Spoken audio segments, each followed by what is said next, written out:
Bilmem ki yar nerelisin, saçların huzura benzer.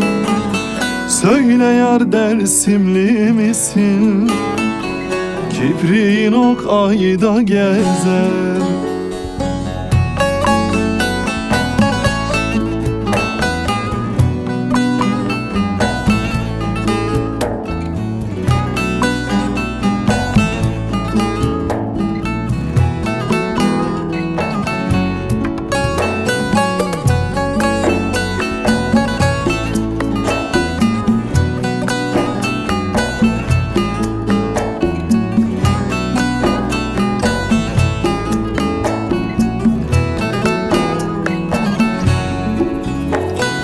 Gezdim dolaştım alemi, bulamadım benden kimi. Topraktan mı sudan mı bilmem, görür görmez tattım ölümü.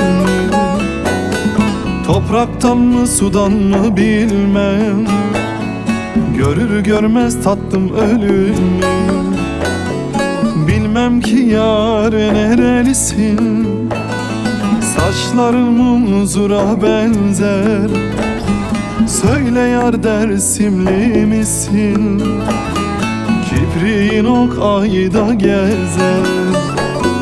Bilmem ki yar nerelisin, saçların huzura benzer. Söyle yar Dersimli misin, kibriğin ok ayda gezer.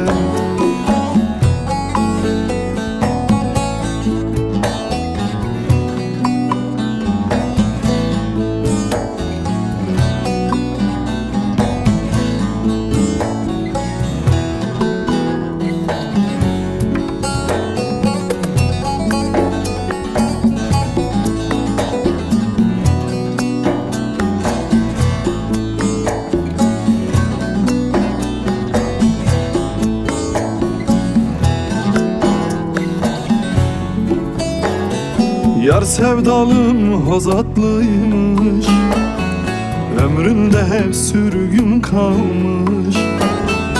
Başka bir dilden ağlamış, ağır dağım dert aldı beni. Başka bir dilden ağlamış, ağır dağım dert aldı beni. Bilmem ki yar nerelisin, saçların huzura benzer. Söyle yar Dersimli misin, kibriğin ok ayda gezer.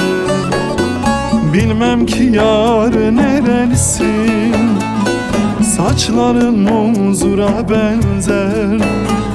Söyle yar Dersimli misin, kibriğin ok ayda gezer.